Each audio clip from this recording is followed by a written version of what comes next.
Iranian എണ്ണ വ്യാപാരത്തിൽ പങ്കാളികളാണെന്ന് പറഞ്ഞ അമേരിക്ക ചൈനീസ് സ്ഥാപനങ്ങൾക്ക് നേരെ ഉപരോധം ഏർപ്പെടുത്തിയതിനെതിരെ ശക്തമായ വിമർശനവുമായി രംഗത്തെത്തിയിരിക്കുകയാണ് ചൈന.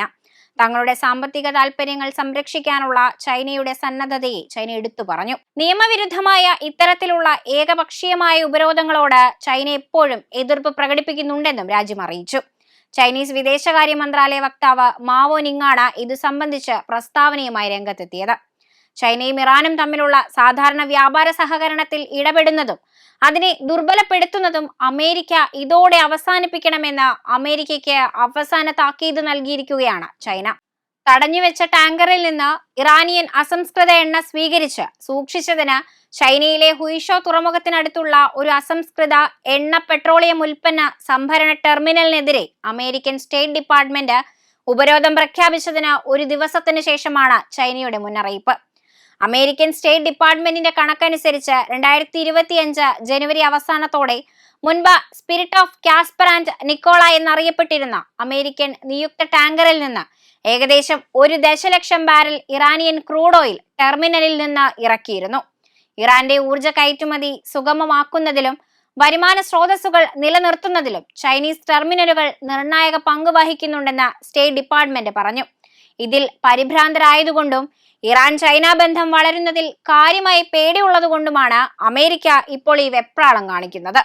ചൈനീസ് കമ്പനികളുടെ നിയമാനുസൃതമായ അവകാശങ്ങളും താൽപര്യങ്ങളും ദൃഢനിശ്ചയത്തോടെ സംരക്ഷിക്കാൻ ആവശ്യമായ എല്ലാ നടപടികളും ചൈന സ്വീകരിക്കുമെന്നും ചൈനീസ് വിദേശകാര്യ മന്ത്രാലയ വക്താവ് മാവോ തന്റെ പ്രസ്താവനയിൽ മുന്നറിയിപ്പ് നൽകി. ഇറാന്റെ ആണവ പദ്ധതിയെ ചൊല്ലിയുള്ള സംഘർഷം സൈനിക ഏറ്റുമുട്ടലിലേക്ക് നീങ്ങുന്നതിനിടെ 3 രാജ്യങ്ങളും തമ്മിലുള്ള വളർന്നുവരുന്ന സഖ്യത്തിന്റെ തെളിവായി ചൈന മുതിർന്ന ഇറാനിയൻ റഷ്യൻ ഉദ്യോഗസ്ഥരെ സ്വീകരിച്ചിരുന്നു. ഇപ്പോൾ സ്ഥിതി വീണ്ടും ഒരു നിർണായക ഘട്ടത്തിൽ എത്തിയിരിക്കുന്നുവെന്ന് ചൈനീസ് വിദേശകാര്യ മന്ത്രി വാങ് യി പറഞ്ഞു. നമ്മൾ സമാധാനത്തിനായി സമയം കണ്ടെത്തണം. രാഷ്ട്രീയവും നയതന്ത്രപരവുമായ മാർഗങ്ങളിലൂടെ തർക്കങ്ങൾ പരിഹരിക്കണം. ബലപ്രയോഗത്തെയും നിയമവിരുദ്ധ ഉപരോധങ്ങളെയും എതിർക്കണമെന്നും അദ്ദേഹം പറഞ്ഞു. അതേസമയം ഇറാന്റെ ആണവ പദ്ധതിയെക്കുറിച്ചുള്ള ഭാവിയിലെ ഏതൊരു ചർച്ചയും മറ്റു വിഷയങ്ങളിലേക്ക് വഴിതെറ്റരുതെന്ന് ഇറാൻ ഡെപ്യൂട്ടി വിദേശകാര്യമന്ത്രി കാസിം ഗാരിബാബാദി പറഞ്ഞു. ഞങ്ങൾ ഞങ്ങളുടെ നിലപാട് വ്യക്തമാക്കി. ചൈനയും റഷ്യയും ഒരേ നിലപാടാണ് സ്വീകരിക്കുന്നത്. ആണവ ഇതര വിഷയങ്ങൾ ആണവ ചർച്ചകളുടെ ഭാഗമാകില്ലെന്ന് എല്ലായ്പ്പോഴും പറയുന്നുവെന്നും 3 രാജ്യങ്ങളുടെയും നിലപാട് ഇതാണെന്നും ഗരീബാബാദി പറഞ്ഞു. ആണവ സംഘർഷത്തിന്റെ മൂലകാരണങ്ങൾ പരിഹരിക്കേണ്ടതിന്റെ ആവശ്യകത 3 രാജ്യങ്ങളും നേരത്തെ പുറത്തിറക്കിയ പ്രസ്താവനയിലും പറയുകയുണ്ടായി. ഏകപക്ഷീയമായ ഉപരോധങ്ങൾ നിയമവിരുദ്ധമാണെന്ന് അവർ അപലപിക്കുകയും ആണവോർജം സമാധാനപരമായി ഉപയോഗിക്കാനുള്ള ഇറാന്റെ അവകാശത്തെ അടിവരയിടുകയും ചെയ്തിരുന്നു. ലോകത്തിലെ മുൻനിരക്കാരായ രാജ്യങ്ങളെ കൂടെ നിർത്താൻ അമേരിക്കൻ പ്രസിഡന്റ് ഡൊണാൾഡ് ട്രംപ് പെടാപ്പാട് പെടുമ്പോൾ തൊട്ടപ്പുറത്ത് റഷ്യയും ചൈനയും ഇറാനും ഒരുമിക്കുന്നത് അമേരിക്കയുടെ നെഞ്ചിടിപ്പ് വർദ്ധിപ്പിക്കുന്നുണ്ടെന്നത് ഇതോടുകൂടി ഏറെക്കുറെ ഉറപ്പായിരിക്കുകയാണ്. അതിനിടയിൽ ഇറാനെതിരെ ഭീഷണികളുടെ ഭാഷ ഉപയോഗിക്കുന്ന അമേരിക്കയ്ക്ക് ഇസ്ലാമിക വിപ്ലവ നേതാവ് ആയത്തുള്ള സയ്യിദ് അലി ഖമേനി മുന്നറിയിപ്പ് നൽകിയതായി ഇറാനിയൻ മാധ്യമങ്ങൾ റിപ്പോർട്ട് ചെയ്തു. ഇറാനെതിരെ ഏതെങ്കിലും തരത്തിലുള്ള നീചമായ പ്രവൃത്തി ചെയ്താൽ എതിരാളികളുടെ മുഖത്ത് കനത്ത അടി തന്നെ കിട്ടുമെന്നും തന്റെ പേർഷ്യൻ വർഷപ്രസംഗത്തിൽ ആയത്തുള്ള ഖമേനി പറഞ്ഞു.